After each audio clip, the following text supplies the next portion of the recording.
Hello student, आप सभी का study with Satyabhama Singh YouTube channel में स्वागत है। और अपन लोग रिवीजन कर रहे हैं महिला सुपरवाइज़र के लिए जो सभी सेक्शन से इसमें प्रश्न रहेंगे। तो आप लोग वीडियो को एंड तक देखिए और आपको ऑल द बेस्ट। आपका जब का भी एग्ज़ाम है तो स्टार्ट करते हैं बिना किसी देरी का। पहला प्रश्न, ठीक है। तो ये है आपका बेटी बचाओ बेटी पढ़ाओ योजना कब शुरू की गई थी। आपकी बेटी बचाओ बेटी पढ़ाओ योजना कब शुरू की गई थी? 2015 में शुरू की गई थी। ध्यान रखना है डेट, ठीक है। नेक्स्ट प्रश्न क्या है, क्योंकि योजनाओं से प्रश्न आ रहे हैं तो योजनाएं पढ़ना जरूरी है। बेटी बचाओ बेटी पढ़ाओ योजना का मुख्य उद्देश्य क्या है? तो बताइए मुख्य उद्देश्य क्या है? लड़कों को शिक्षित करना, बाल विवाह को रोकना, बालिकाओं की सुरक्षा और शिक्षा को बढ़ावा देना, बेरोजगारी को कम करना। तो बालिकाओं की सुरक्षा और शिक्षा को बढ़ावा देना है, ठीक है। नेक्स्ट है मातृ वंदना योजना के अंतर्गत कितनी आर्थिक सहायता दी जाती है? तो आप सभी को पता है 6,000 रुपये इसके अंतर्गत दिए जाते हैं, ठीक है। ये आपका यहाँ 6,000 है, ठीक है। ध्यान रखना है 6,000 रुपये दिए जाते हैं। नेक्स्ट है मातृ वंदना योजना का लाभ किसे मिलता है? तो सभी महिलाओं को, सरकारी कर्मचारियों को, पहली बार गर्भवती होने वाली महिलाओं को, वृद्ध महिलाओं को। तो आपकी ये मिलता है गर्भवती महिलाओं को, ठीक है, पहली बार। नेक्स्ट है जननी शिशु सुरक्षा योजना किस मंत्रालय के अंतर्गत आती है? परिवार महिला एवं बाल विकास मंत्रालय के अंतर्गत, और स्वास्थ्य और परिवार कल्याण मंत्रालय के अंतर्गत, श्रम मंत्रालय के अंतर्गत, या शिक्षा मंत्रालय के अंतर्गत? इसका आंसर ऑप्शन बी है। और ये आपकी जो योजना है 2011 की योजना है। एक और है आपकी जननी सुरक्षा योजना, वो आपकी 2005 की योजना है। तो दोनों को ध्यान रखना है। नेक्स्ट है जननी शिशु सुरक्षा योजना का मुख्य उद्देश्य क्या है? शिक्षा को बढ़ावा देना, बेरोजगारी कम करना, मातृत्व एवं शिशु मृत्यु दर कम करना, या महिला सशक्तिकरण? तो ऑप्शन नंबर सी एकदम सही है। नेक्स्ट है आयुष्मान भारत योजना किस नाम से जाना जाता है? प्रधानमंत्री जन कल्याण योजना, प्रधानमंत्री जन आरोग्य योजना, भारत स्वस्थ योजना, या जन जीवन योजना? तो आयुष्मान भारत को किससे जन आरोग्य योजना के नाम से जाना जाता है, ठीक है। प्रधानमंत्री जन आरोग्य योजना, आप सभी को पता है 2018 में ये योजना आई थी। और आयुष्मान भारत योजना के अंतर्गत प्रति परिवार कितनी स्वास्थ्य बीमा राशि दी जाती है? तो आप सभी को पता है 5 लाख की राशि दी जाती है प्रति परिवार, ठीक है। योजना 2018 की, इतना याद रखना है। आयुष्मान भारत योजना कब शुरू की गई थी? तो ये आपका ऑप्शन क्या है? 16, 17, 18, 19। तो ये 18 की योजना है। और इस योजना के कारण कोरोना महामारी में काफ़ी ज़्यादा हेल्प हुई, क्योंकि सभी व्यक्तियों के क्या बन चुके थे, आयुष्मान कार्ड, और फ्री ऑफ कॉस्ट आपका इलाज होता है। प्राथमिक इलाज आपका नहीं होता है इसके अंतर्गत। आपका जब भर्ती आप होते हो तब आपके लिए ये बेनिफिशरी होता है, ठीक है। प्रधानमंत्री मातृ वंदना योजना किस मंत्रालय के अधीन है? तो ये आपका अपन ने ऊपर देखा था, ये आपका किसके अंतर्गत है? महिला एवं बाल विकास मंत्रालय के अंतर्गत आती है। नेक्स्ट है बेटी बचाओ बेटी पढ़ाओ योजना कहाँ से शुरू की गई थी? तो आपके पानीपत हरियाणा से शुरू की गई थी। एक और ध्यान रख लीजिए, जीके का प्रश्न है, पानीपत में किसका युद्ध हुआ था? तो सबसे पहला जो पानीपत फर्स्ट है, बैटल ऑफ पानीपत फर्स्ट जो आपका हुआ था, वो बाबर और इब्राहिम लोदी के बीच में हुआ था, ठीक है, जिसमें बाबर विजयी हुआ था। ध्यान रखना है। नेक्स्ट प्रश्न क्या है, जननी शिशु सुरक्षा योजना के अंतर्गत क्या सुविधा दी जाती है? तो मुफ्त शिक्षा, मुफ्त खाद्यान्न, मुफ्त प्रसव सेवा एवं दवाइयाँ, या मुफ्त आवास? तो मुफ्त प्रसव सेवा और दवाइयाँ इसके अंतर्गत दी जाती हैं, ठीक है। नेक्स्ट है आयुष्मान भारत योजना किस वर्ग को लक्षित करती है? केवल ग्रामीण क्षेत्र को, केवल शहरी क्षेत्र को, गरीब और कमजोर वर्ग को, और अमीर वर्ग को? तो ये गरीब और कमजोर वर्ग को आपको संरक्षण देती है, चाहे ग्रामीण हो चाहे शहरी हो, दोनों में योजना। मातृ वंदना योजना के तहत प्रदान की जाने वाली 6,000 रुपये की राशि कितनी किस्तों में दी जाती है? तो 2 किस्तों में आपकी दी जाती है। कितनी, सॉरी, 3 किस्तों में 2-2 हज़ार रुपये करके आपको दी जाती है, ठीक है। ध्यान रखना है 2-2 हज़ार रुपये करके ये 3 किस्तों में आपकी राशि दी जाती है। और ये राशि कितनी है? 6,000 रुपये। थोड़ा मिस्टेक हो गया है तो वो आप लोग सही कर लीजिएगा, ठीक है। नेक्स्ट है बेटी बचाओ बेटी पढ़ाओ योजना किन मंत्रालयों की संयुक्त पहल है? 3 मंत्रालयों की, 2 मंत्रालयों की, 1 मंत्रालय की, या 4 मंत्रालय की? ये 3 मंत्रालय। 3 मंत्रालय कौन से हैं? इस तरह का प्रश्न भी बन सकता है। तो देख लीजिए, महिला एवं बाल विकास मंत्रालय, स्वास्थ्य एवं परिवार कल्याण मंत्रालय, और एक और है मानव संसाधन विकास मंत्रालय। तो ध्यान रखना है। अब हम नेतृत्व से संबंधित कुछ प्रश्न करेंगे जो आपके एग्जाम के लिए इंपॉर्टेंट है। नेतृत्व का मुख्य कार्य क्या है? आदेश देना, नियंत्रण करना, टीम को प्रेरित करना, मार्गदर्शन देना या अकेले कार्य करना। तो ऑप्शन नंबर सी, टीम को प्रेरित करना और मार्गदर्शन देना नेतृत्व का कार्य। एक अच्छे नेता होता है सबसे अच्छी महत्वपूर्ण विशेषता क्या मानी जाती है? कठोरता मानी जाती है, ईमानदारी, अकेले निर्णय लेना या आलोचना। ईमानदार होना चाहिए नेता को, ये सबसे अच्छी विशेषता है। आप खुद भी अगर अपने काम के प्रति या अपने जो भी कार्य कर रहे हैं उसके प्रति ईमानदार है ना, तो आपको किसी भी तरह की परेशानियों का सामना नहीं करना पड़ेगा और आप लोगों की समाज में और स्तर बढ़ेगा और आपका सम्मान बढ़ेगा, क्योंकि ईमानदारी एक ऐसा गुण है जिसके माध्यम से व्यक्ति क्या सर्वश्रेष्ठ को प्राप्त करता है। ठीक है। नेतृत्व किस प्रकार की प्रक्रिया? एक तरफा, सामूहिक या यांत्रिक या सार्वजनिक? तो सामूहिक प्रक्रिया। कैसी है? सामूहिक। नेक्स्ट है, सफल नेतृत्व में सबसे अधिक क्या आवश्यक है? तो सफल नेतृत्व में सबसे अच्छे क्या आवश्यक है? शक्ति का प्रयोग, ये तो हो ही नहीं सकता। संवाद और सुनने की क्षमता, डर पैदा करना, आदेशों का पालन। देखो संवाद हो रहा है, सुनने की क्षमता, आप सुन रहे हो और संवाद आपस में कम्युनिकेट भी कर रहे हो। तो ठीक है, तो ये आपका बहुत अच्छे प्रश्न है जो आपके एग्जाम में डायरेक्ट आ सकते हैं। ठीक है, अगर नहीं आते तो इनसे मिलते जुलते तो आपको देखने को मिल सकते हैं। तो आप लोग अच्छे से पढ़िए और थोड़ा प्रैक्टिस कीजिए, रिविजन कीजिए, बहुत इंपॉर्टेंट है एग्जाम के लिए। नेक्स्ट है, नेतृत्व प्रबंधन के मुख्य अंतर क्या है? नेतृत्व में आदेश दिया जाता है, प्रबंधन में भावनाएं होती है। नेतृत्व प्रेरित करता है, प्रबंधन नियंत्रित करता है। तो नेतृत्व प्रेरित करता है और प्रबंधन क्या करता है? नियंत्रित करता है। ये मैनेजमेंट का कार्य क्या होता है? जो भी अधिकारी कर्मचारी हैं उनको मैनेज करना होता है, किस तरह से कार्य करें। नेतृत्व आपको क्या करेगा? प्रेरित करेगा, प्रेरणा देगा, आप अपने अनुसार ही कार्य कीजिए। एक अच्छे नेता का निर्णय लेना चाहिए, जल्दी जल्दी दूसरों के कहने में सोच समझ कर बिना विचार के। तो एक नेता है तो सोच समझ कर ही निर्णय लेगा, तभी वो आगे बढ़ेगा और लोग उसके फॉलोवर बढ़ेंगे।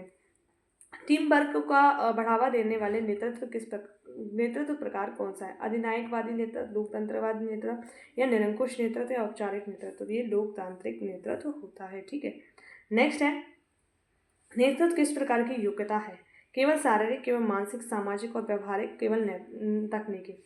तो सामाजिक और व्यवहारिक दोनों प्रकार की प्रक्रिया क्या है? नेतृत्व है। ठीक है, तो अच्छे प्रश्न हैं, आपके एग्जाम में आने वाले प्रश्न हैं। अगर आपने चैनल सब्सक्राइब नहीं किया है तो कर लीजिए। और अभी महिला सुपरवाइजर के बाद अपन लोग MP टेट के लिए पढ़ने वाले हैं और आबकारी के लिए पढ़ने वाले हैं। जो लोग रेलवे के लिए पढ़ रहे हैं उन सबकी जो GK आएगी ना, सब में कॉमन रहने वाली है, चाहे रेलवे पढ़ लो, चाहे MP टेट पढ़ लो, या फिर आपका और भी एग्जाम है जहाँ GK बिल्कुल सिंपल आपकी जो मैं पढ़ाऊंगी वहीं से आपको क्वेश्चन मिलेंगे। एक अच्छा नेता हमेशा होता है आत्ममुग्ध, कठोर, प्रेरणादायक, आलसी। तो नेता में क्या होता है? प्रेरणादायकता बहुत अधिक होती है। ठीक है। नेतृत्व क्षमता को विकसित करने का सबसे अच्छा तरीका क्या है? केवल पढ़ना, दूसरों की नकल करना या व्यवहार में अभ्यास और अनुभव, सख्ती से आदेश देना? तो ये होता है एक अच्छे नेता की विशेषता, व्यवहार में अभ्यास और अनुभव। ठीक है। नेता के गुण हैं ये सभी। अब थोड़ा अपन न्यूट्रिशन से भी देख लेते हैं जहाँ से प्रश्न बनते हैं।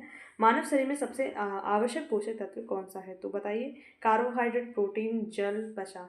तो ये आपका पानी, यानी पानी आपका 90% आपकी बॉडी में क्या है? पानी ही है।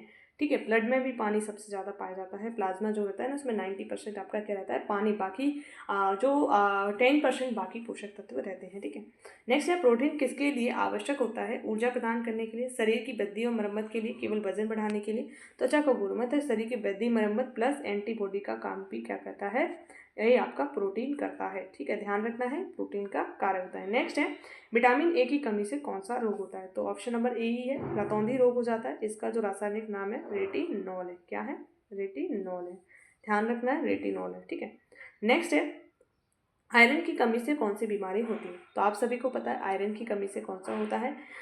बताइए। 4 ऑप्शन है, मधुमेह, एनीमिया, अस्थमा, स्कर्वी। तो एनीमिया होता है जिसमें आपकी ब्लड की कमी हो जाती है, आप में जो ब्लड होता है रक्त उसकी कमी हो जाती है। ठीक है। और इसमें एक और आपका जो आपका आयरन की कमी से एक और आता है आपका सिकल सेल एनीमिया, जो आपका एक अनुवांशिक बीमारी है जिसमें आपका RBC होती है ना, उसका आकार कैसे हो जाता है? असीए के आकार जैसे होता है, इस तरह का आकार हो जाता है। और जब ऐसा आकार होता है तो अब आपका जी ब्लड में RBC ऐसी फ्लो होती है, अंडाकार होती हैं। ठीक है। जब आप इनका आकार हस्तियाकार हो जाएगा तो आपके ब्लड में फ्लो सही से नहीं हो पाएंगी और आपका ब्लड में थक्के टाइप के बनने स्टार्ट हो जाएंगे, जिससे आप में सिकल सेल एनीमिया जैसी रोग उत्पन्न हो जाता है। और जो सिकल सेल एनीमिया रोग है वो आपका किस तरह का रोग है? आनुवांशिक रोग है। आनुवांशिक यानी जेनेटिक रोग, जो आपके जन्म पर आधारित है, यानी आपको पिता से आपको मिला हुआ है, आपके वंशज से आपको मिला हुआ है। और एक और इसके उन्मूलन के लिए 2023 में शहडोल इसलिए बोल रही हूँ क्योंकि मध्य प्रदेश का एक जिला है, यहाँ से ये प्रारंभ किया गया था सिकल सेल एनीमिया कार्यक्रम। ठीक है, ध्यान रखना है। और 19 जून को आपका ये उन्मूलन दिवस मनाया जाता है। ठीक है, ध्यान रखना है। नेक्स्ट है, संतुलित आहार में क्या शामिल होना चाहिए? सभी वसा और तेल, सभी पोषक तत्व उचित मात्रा में, सिर्फ प्रोटीन व कार्बोहाइड्रेट, जंक फूड। तो ये ऑप्शन नंबर बी बिल्कुल सही है, सभी पोषक तत्व उचित मात्रा में शामिल होने चाहिए। नेक्स्ट है, दूध में कौन सा मुख्य पोषक तत्व पाया जाता है? Vitamin C, calcium, iron, phosphorus. तो दूध में कैल्शियम पाया जाता है, जो आपके हड्डियों के लिए, हड्डियाँ होती है ना, उनके लिए काफ़ी ज़्यादा इंपॉर्टेंट होता है। नेक्स्ट क्या है, विटामिन सी की कमी से कौन सा रोग होता है? स्कर्वी, रिकेट्स, रतौंधी, बेरी। तो विटामिन सी की कमी से हमें पता है स्कर्वी होता है, और रिकेट्स विटामिन डी की कमी से, रतौंधी ए की कमी से, और बेरी विटामिन B1 की कमी से होता है। तो ध्यान रखना है, इन रोगों को भी अपने एग्जाम के लिए इंपॉर्टेंट है। नेक्स्ट है, बच्चों में रिकेट्स रोग किसकी कमी से होता है? तो आपको विटामिन डी मैंने ऊपर बताया, विटामिन डी से रतौंधी, विटामिन के से आपका रक्त का थक्का, यानी जो रक्त का थक्का है वो नहीं बनता है जब आपके शरीर में विटामिन के की कमी हो जाती है। विटामिन सी से स्कर्वी नाम का रोग होता है। ठीक है, और इससे रतौंधी, ध्यान रखना है, ए से। ठीक है, नेक्स्ट है आपका, चलो कौन सा है, ठीक है, विटामिन, कौन सा विटामिन धूप से प्राप्त होता है? तो विटामिन डी है, धूप से प्राप्त होता है, और जो बहुत इंपॉर्टेंट विटामिन है, इसकी कमी से आपकी हड्डियाँ क्या हो जाती हैं? हड्डियाँ कमज़ोर हो जाती हैं। और विटामिन ई की कमी से हम लोगों में क्या आ जाती है? जननांग क्षमता की क्या हो जाती है? कमी हो जाती है, ये कम हो जाता है। ठीक है, तो विटामिन ए काफ़ी ज़्यादा इंपॉर्टेंट है, इसका सेवन करना चाहिए। ब्यूटी विटामिन भी कहा जाता है विटामिन ए को, ई को क्या कहा जाता है? ई की बात कर रहे हैं, ठीक है, ई को क्या कहा जाता है? Beauty vitamin. अगर पूछा जाए ब्यूटी विटामिन किसे कहा जाता है, तो विटामिन ई को कहा जाता है। तो इस प्रकार से ये प्रश्न भी अपना हो गया। वसा का मुख्य कार्य क्या है? रक्त को साफ करना, ऊर्जा का संचय करना, मांसपेशियों को बनाना, या फिर हड्डियों को मजबूत करना। तो ऊर्जा का संचय करने का कार्य कौन करता है? आपका वसा करता है, जो आपके लिए ज़्यादा इम्पोर्टेंट है। ठीक है, कुछ जो स्पेशल स्टूडेंट मतलब बच्चे होते हैं उनके बारे में देखिए, विशेष आवश्यकता वाले बच्चे जो हमारे सिलेबस की लाइन ही है आपकी, तो वहाँ से प्रश्न पूछे जा रहे हैं, 10 से 15 पूछे जा रहे हैं, तो वो भी अपन को कंप्लीट करना है। अब कुछ ही बच्चों के पेपर बचे हैं, तो वो लोग अच्छे से प्रिपरेशन करिए। विशेष आवश्यकता वाले बच्चों से क्या तात्पर्य है? केवल मेधावी बच्चे जिन्हें सिर्फ कोई विशेष बीमारी हो, जो सामान्य बच्चों से अलग शारीरिक, मानसिक और व्यवहारिक आवश्यकता रखते हों, खेल में अच्छे हों। तो ये ऑप्शन नंबर सी है, वही इसका आंसर है। नेक्स्ट है, दृष्टिहीन बच्चों के लिए कौन सी विधि उपयुक्त होती है? ऑडियो विजुअल, ब्रेल पद्धति, चार्ट दिखाना, चित्र बनाना। अगर ऑडियो अकेला होता तो मान लीजिए, परंतु ब्रेल लिपि है वो आपके नेत्रहीन बच्चों के लिए इंपॉर्टेंट है, दृष्टिहीन बच्चों के लिए। नेक्स्ट है, श्रवण बाधित बच्चों के लिए कौन सी विधि प्रभावी मानी जाती है? मौखिक विधि, संकेत भाषा, लिखित पद्धति, केवल चित्र। जो सुन नहीं सकते हैं तो उनके लिए क्या है? श्रवण बाधित के लिए संकेत भाषा, साइन लैंग्वेज जो होती है वो आपकी इम्पॉर्टेंट है। ठीक है, समावेशी शिक्षा का उद्देश्य क्या है? समावेशी शिक्षा का क्या उद्देश्य है? इंक्लूसिव एजुकेशन क्या बताती है? केवल विशेष बच्चों को अलग स्कूल में पढ़ाना, सामान्य विशेष बच्चों को एक साथ शिक्षा देना, विशेष बच्चों को घर पर शिक्षा देना, केवल ऑनलाइन शिक्षा देना। तो ऑप्शन नंबर बी एकदम सही है। नेक्स्ट क्या है, विशेष आवश्यकता वाले बच्चों के लिए कौन सी नीति बनाई गई है? आरक्षण नीति, बाल अधिकार नीति, समावेशी शिक्षा नीति, या राष्ट्रीय शिक्षा नीति? तो समावेशी शिक्षा नीति है वो बनाई गई है। ADHD का पूर्ण रूप क्या है? तो बताइए, ऑप्शन 4 आपके सामने दिख रहे हैं, तो इसका आंसर है option number A, attention deficit hyper activity disorder है। ठीक है, तो फुल फॉर्म से प्रश्न आ सकते हैं, तो ये भी थोड़ा पढ़ के जाइए। आत्म केंद्रित बच्चों की प्रमुख विशेषता क्या होती है? पढ़ाई में बहुत तेज होते हैं, समाज से जुड़े में कठिनाई, ज़्यादा खेल कूद और बोलने में तेज। तो समाज से जुड़ने में कठिनाई इनको होती है। आत्म केंद्र इंट्रोवर्ट्स इन्हें बोल सकता है। आत्म केंद्र अपने पर ही रहते हैं और दूसरों से बात करना कम पसंद करते हैं। नेक्स्ट है, समावेशी शिक्षा में शिक्षक को क्या करना चाहिए? विशेष बच्चों को नज़रअंदाज करना चाहिए, सभी बच्चों को एक जैसे पढ़ाना चाहिए। ये आपको बोल रहे हैं ना कि समझ पर आधारित प्रश्न, तो इसी तरह के समझ पर आधारित प्रश्न आ रहे हैं। विशेष बच्चों की जरूरतों के अनुसार रणनीति बनाना चाहिए, केवल सामान्य बच्चों पर ध्यान रखना चाहिए। तो विशेष बच्चों के अनुसार आपकी रणनीति बनाइए, तो ऐसे बच्चों की जो लर्निंग प्रोसेस है वो बढ़ेगी और इनका विकास होगा। लर्निंग डिसेबिलिटी से पीड़ित बच्चा जो है इनमें से कौन सा है? तो ठीक है, पढ़ने लिखने या गणित में कठिनाई महसूस करता है, खेल में अच्छा होता है, पढ़ाई में सबसे आगे होता है, सभी विषयों में असफल होता है। तो डिसेबिलिटी लर्निंग है, तो पढ़ने लिखने और गणित में कठिन महसूस करता है, मतलब उसे कठिनाई होती है इस तरह के प्रश्नों को करने में। नेक्स्ट है, मानसिक रूप से मंद बच्चों को क्या कहा जाता है? बहुविकलांग, श्रवण बाधित, बौद्धिक दिव्यांग या दृष्टिहीन। तो ये बौद्धिक दिव्यांग होते हैं, मानसिक रूप से जो अक्षम बच्चे हैं उन्हें मानसिक वो क्या बोलते हैं आपके बौद्धिक विकलांग कहा जाता है या दिव्यांग। सभी पहले विकलांग कहा जाता था, और ऐसे बच्चों को सरकार ने क्या नाम दे दिया है? दिव्यांग नाम दे दिया है, दिव्यांग बच्चे। ठीक है, तो याद रखना है, ये इंपॉर्टेंट प्रश्न है, आप इनको ज़रूर पढ़ के जाइए, आपके एग्जाम में आपके लिए इंपॉर्टेंट हो सकते हैं।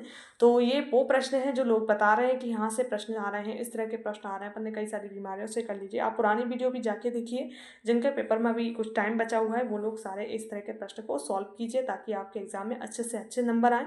तो अभी आपने चैनल सब्सक्राइब नहीं किया है तो कर लीजिए ऐसी वीडियो देखने के लिए। अगर हम और एग्ज़ाम की तैयारी अपने स्टार्ट करने वाले हैं, और आप लोग चैनल से जुड़ जाइए, ताकि आपको भी इस चैनल की जो फ्री ऑफ कॉस्ट की जो एजुकेशन है उसका बेनिफिट हो सके। तो आप लोग सब्सक्राइब कर लीजिए, लाइक कर दीजिए, शेयर कर दीजिए। तो इसे मतलब लाइक और शेयर करने से क्या होता है, कुछ होता तो नहीं है, परंतु थोड़ा मोटिवेशन मिलता है। आप लोग कमेंट करते हो कि अच्छी लगती है वीडियो, कैसी लगती है, पॉजिटिव हो नेगेटिव हो, आपको जैसा लगता है वैसा आप लोग बताया करो, ताकि और इम्प्रूवमेंट अपन लोग कर सकें। और आप लोग जिस टॉपिक पर बोलोगे उस टॉपिक पर वीडियो बना के लेके आएंगे एग्जाम के लिए। जो आप इम्पोर्टेंट, आप जहाँ फंस रहे हो, जहाँ आपकी कमजोरी है, उस टॉपिक को आप खोल के बताइए कि हाँ मैम इस टॉपिक को समझा दीजिए, तो मैं आपको उसको बहुत ईजी वे में समझाने की कोशिश करूँगी, और आपको अच्छे से समझ आ जाए, ताकि आपके एग्जाम में उस टॉपिक से प्रश्न है वो गलत करके नहीं आए। तो आप लोग अच्छे से एग्ज़ाम दीजिए, ऑल द बेस्ट। और एग्ज़ाम से पहले 2-3 बातों का ध्यान रख लीजिएगा। पहली चीज़ है, आप पानी पी के जाइए, गर्मी का मौसम है, आपको डिहाइड्रेशन हो सकता है। ठीक है, दूसरी चीज़ है, आप लोग उनको शांत मन से पेपर दीजिए। अगर आप शांत मन से पेपर देते हो ना, तो आपके 10 से 15 नंबर बढ़ेंगे। आप लोग ये चीज़ करके देखिए, फिर मेरे को बताइए कमेंट में कि हाँ मैम बिल्कुल शांत मन से, बिल्कुल बिना किसी टेंशन के एग्ज़ाम देने से हमारे नंबर बढ़े हैं। ठीक है, तीसरी बात है, आस पास वालों से आपको कोई मतलब नहीं होना चाहिए कि वो क्या कौन सा क्वेश्चन का आंसर टिक कर रहा है। आपको जो सही लग रहा है उसको कीजिए। सबसे पहले आपको जो दिमाग में सबसे पहले आंसर ट्रिक करता है ना, क्योंकि हमें पहले कोई चीज़ पढ़ी होती है तो उसका आंसर हमारे दिमाग में आता रहता है, तो हम लोग उसको इग्नोर करके उस आंसर को लगा देते हैं जो हमारा मन कहता है, मन की नहीं दिमाग की सुनी। ठीक है, तो इस तरह से अपन अच्छे से प्रश्न सॉल्व कर सकते हैं, और अच्छे से अच्छा स्कोर कर सकते हैं। तो आप लोग अच्छे से एग्ज़ाम दीजिए। All the best. जय हिंद, जय भारत।